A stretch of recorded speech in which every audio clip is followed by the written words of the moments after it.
Whosoever shall call unto the name of the Lord shall be saved. Sino man ang tumatawag sa pangalan ng Panginoon will be saved. Alam niyo yung salitang save? A Greek word, sozo.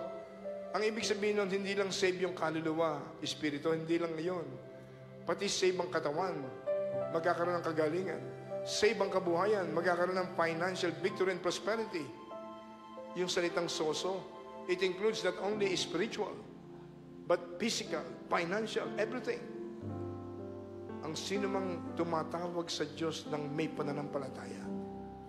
Itaas natin kamay sa langit, symbolizing tumatawag tayo sa ating Diyos. Lord, kailangan ko ng ganitong himala. Kailangan ko ng ganitong pagpapala. Kailangan ko itong himalang itong pagpapalang ito na kailangan ng aking asawa, may bahay, aking mga anak, ang magulang, o kapatid, o sino man, Panginoon. Hallelujah. Hallelujah. Kung may hadlang ka, Panginoong, nakikita sa buhay ng bawat sa amin, hindi mo masagot ang dasal at panalangin dahil may hadlang. At ang sabi mo, ang kasalanan ay hadlang. S-I-N, sin, is a hindrance to God's answer to prayers.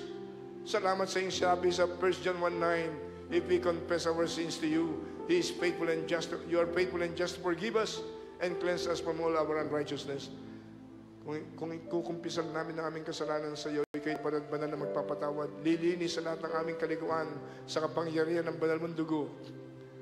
Mawawala ang hadlang sa pagsagot mo sa aming dalangin at matatanggap namin ang mga pagpapala mula sa bukas na langit.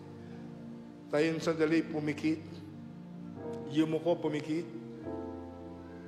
magpalinis tayong lahat sa banal na dugo ng Panginoong Yesus. Sumunod kayo sa panalangin ito. Panginoong Yesus, ako po'y sumasampalataya sa iyo.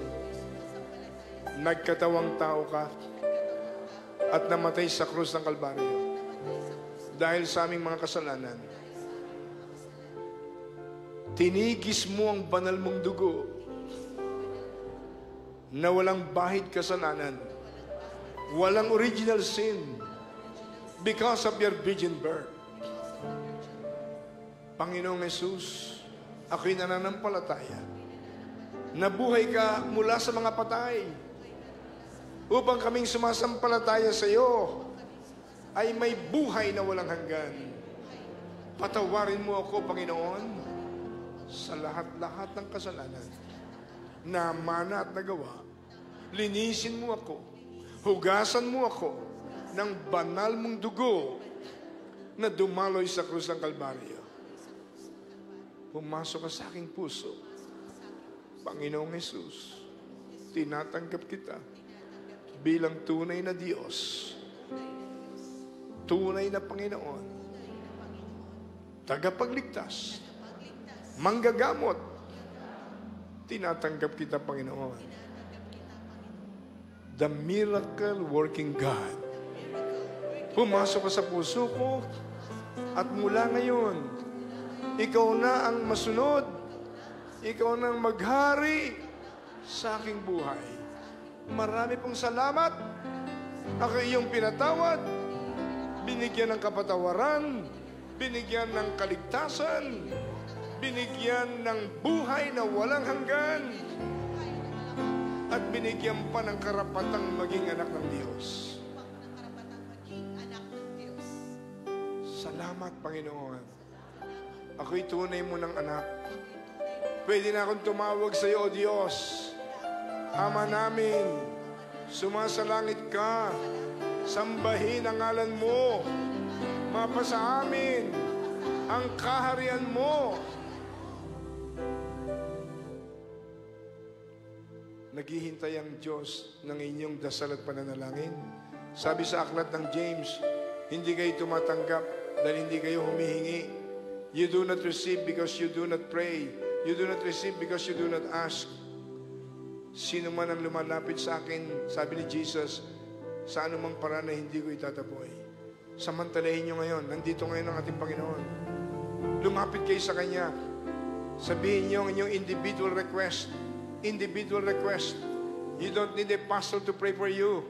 You can go directly to Jesus, because Jesus is the representation of God the Father and God the Holy Spirit even in heaven. Hallelujah. He is the God, part of the Godhead. Hallelujah. He is the way, the truth, and the life. No one can come to the Father except through Him. He is the only door to heaven. Panginoon, pakinggan mo pong mga individual na pananalangin ng iyong mga anak. Pakinggan mo, Panginoon, ang individual prayer request ng iyong mga anak dito sa loob at labas ng pananambahang ito ng New Prayer Garden ng JIL. Maging ang mga taong nasa labas, nasa Luzon, Visayas, sa Mindanao, sa kanilang bahay, opisina, sa bawat sulok ng buong mundo na nararating ng live stream na ito, Panginoon.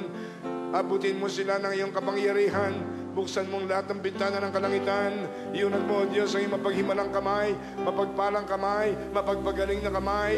Iunat mo iyong mahabang kamay mula sa langit, sa kapangyarihan ng banal na Espiritu, O Diyos. Ipatong mo ngayon ang iyong mahabang kamay na nagpapala, gumagawa ng himala. Hallelujah! Alisin mo ang lahat ng bundok ng problema sa kanilang mga buhay. Bundok ng problema ng sakit, karamdaman, problema ng kabuhayan, problema sa relasyon, sa pamilya, lahat ng gawa ng diablo sa buhay ng bawat isa. I bind them by the blood of Jesus. I rebuke them in Jesus' name.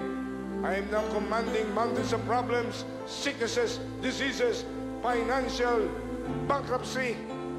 Yes, poverty, curse of poverty, and all works of the devil, all the yokes of the devil, you are canceled by the blood of Jesus in the lives of all these people of God. Yes, go and play, go and play. Mountains of problems, mountains of sicknesses, mountains of financial troubles, mountains of curses, you're canceled by the blood of Jesus. Bow down at the name of Jesus. Mga bundok ng problema sa buhay ng mga anak ng Diyos, lumuhod ka sa makapangyarihang pangalan ni Jesus. Ginagapos ka namin ang dugo ni Jesus. Lumayas ka! Lumayas ka! Be cast into the sea. Tanggapin ninyo ngayon ang kalayaan, kalayaan sa tanikalan ng diablo, kalayaan sa lahat ng sakit karamdaman. Tanggapin ninyo ang kagalingan sa mga latay ni Jesus, kayo pinagaling na. Sa mga stripes and wounds ni Jesus, kayo pinagaling. Sa mga pangyayang dugo ni Jesus, pinalaya kayo sa sumpa ng sakit karamdaman, sa sumpa ng kamatayan at kahirapan ng buhay. You were redeemed from the curse of sickness, from the curse of disease, from the curse of death and poverty. You were redeemed by the blood of the Lamb. In the name of Jesus, begin to receive all heavenly blessings. Begin to receive all the benefits of Calvary. Begin to receive all heavenly blessings being poured out unto you. Hallelujah, hallelujah. Exercise your faith. Exercise your faith. Hallelujah. Sabihin nyo, thank you, Lord. I am healed. I am saved. I am healed. Hallelujah. Salamat, Panginoon. Lumaya na rin ako sa sumpa ng kahirapan ng buhay. Mula ngayon ay tatanggapin ko na ang kasaganaan at kapayapaan ng buhay. Tatanggapin ko na ang tagumpay ng buhay. Espiritu ng depression, espiritu ng depression. Ang iba sa inyo ay napupuno ko minsan ng depression, yung discouragement. Dahil may mga problemang dumating sa buhay ninyo, huwag niyong kakalimutan to.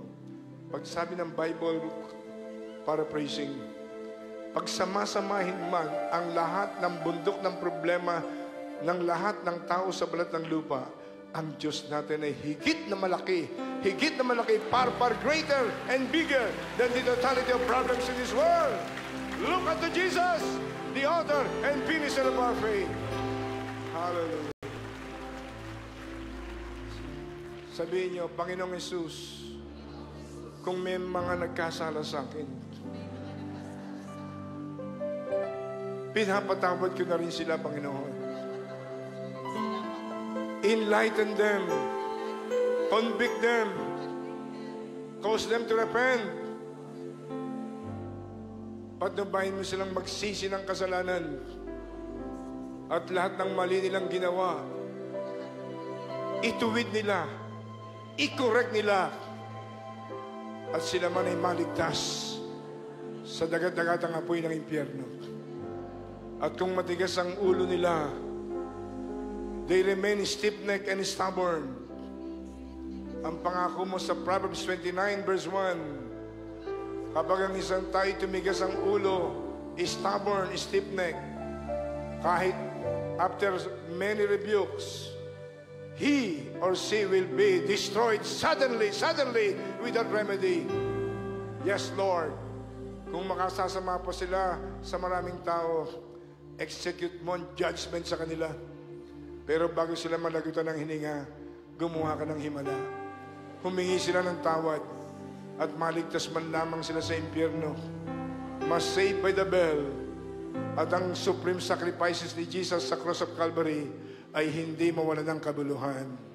Salamat po, Panginoon. Bigyan mo ngayon ng bagong buhay, bagong simula. Receive the new beginnings. Begin to move forward. Beginning today, you will never be the same again.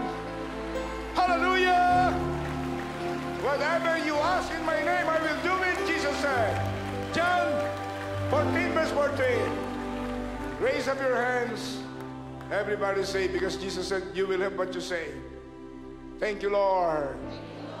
Nasa akin na ang bagong buhay, bagong tagumpay, bagong kalusugan, kalusugan ng aking kaluluwa, kalusugan ng aking katawan, kalusugan ng aking kaisipan, kalusugan ng aking kabuhayan.